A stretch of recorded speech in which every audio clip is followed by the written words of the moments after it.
implement that will begin the work to eliminate these persistent disparities in access to open space.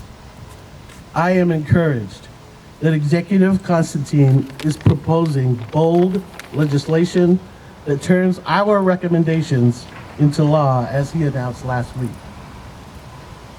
Such action is exactly what our communities need and deserve to ensure the increased funding.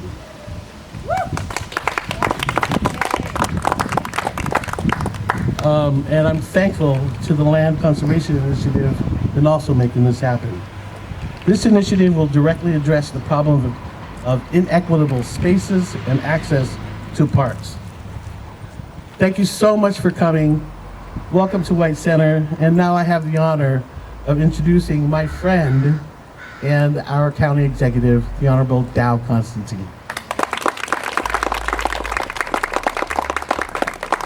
Thank you, Seeley, and thank you, White Center, for hosting us today. You know, we work on an awful lot of things in the course of a week.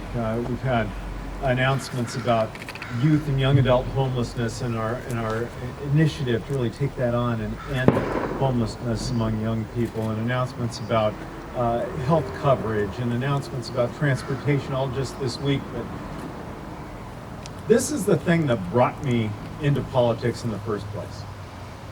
When I was still a college student, I got involved working to save a little wooded ravine in our neighborhood just up the way in West Seattle. It was going to be developed, but the neighbors got organized.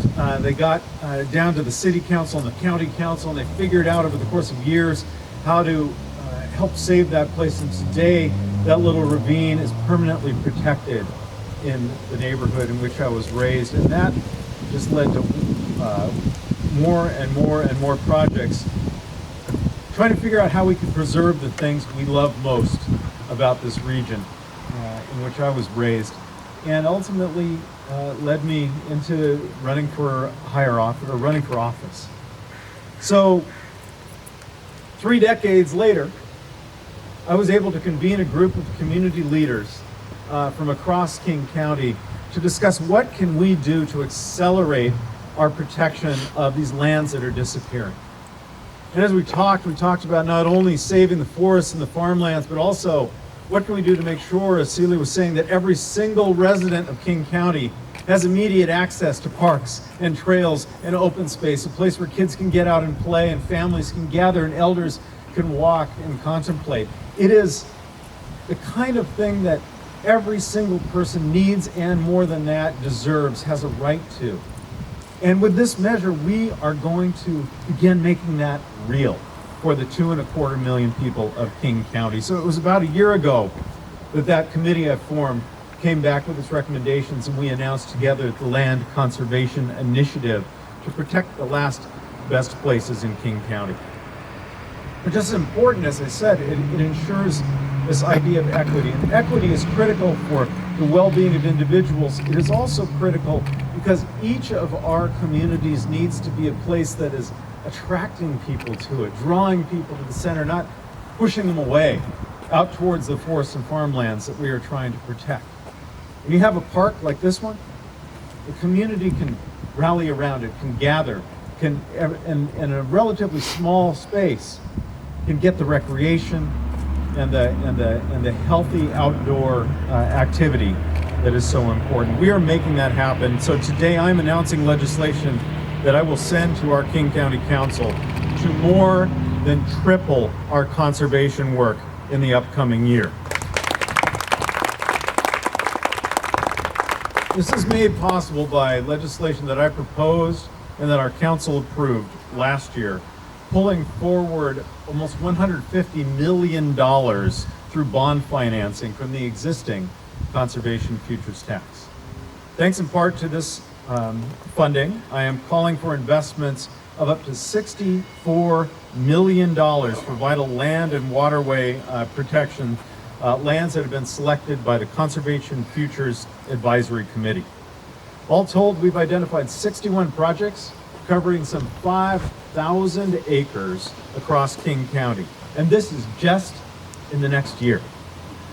This is historic in magnitude, and it represents a giant step forward in our commitment under the Land Conservation Initiative to protect some 65,000 acres permanently, so that in our generation we can do the things we must to steward this land and hand it off to the next generation better than it would have been without us.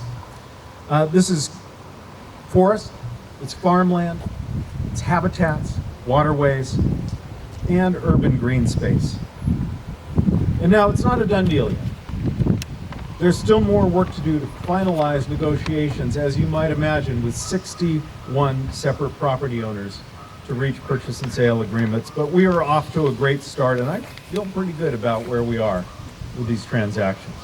I want to thank all of those who are working so hard to make these deals go together. Thanks to the park staff and all of our nonprofit partners who are putting their shoulder to the wheel to make sure that we can be successful in really ramping up our conservation efforts. A second tool that is going to help us accelerate the protection of land and the creation of these urban green spaces is this fall's Parks Levy. And when I say fall, I mean just about 6 or so weeks from now. It's coming right up. $11 million, in fact, from that levy would be pulled forward to help with this $64 million. That's part of it. My plan is to renew the 2019 Parks Levy, which the County Council approved for that August 6th ballot. It includes up to $120 million over the course of the next 6 years for land conservation to help us sustain this accelerated pace of preservation. I want to thank our city and our Park District partners who've been so supportive of this effort, and our nonprofit partners who are embracing the Land Conservation Initiative and working together as one community to save the things we all care about. Now, here in this most beautiful part of this great nation, we have a saltwater body, the Sound, cut by glaciers. We have the Cascade Mountains connected by mighty river systems to that Sound. We can protect what makes this place so special. And if we act with urgency, we can also ensure that every single one of our residents has access to that remarkable shared resource. Thank you for being here. And let me introduce to you another West Seattleite in office, King County Council Member Joe McDermott.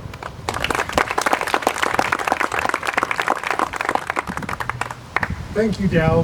I want to welcome everyone to the 8th Council District and to vibrant White Center. Last time I was here at this park, this was a vibrant gathering place for a 5K run.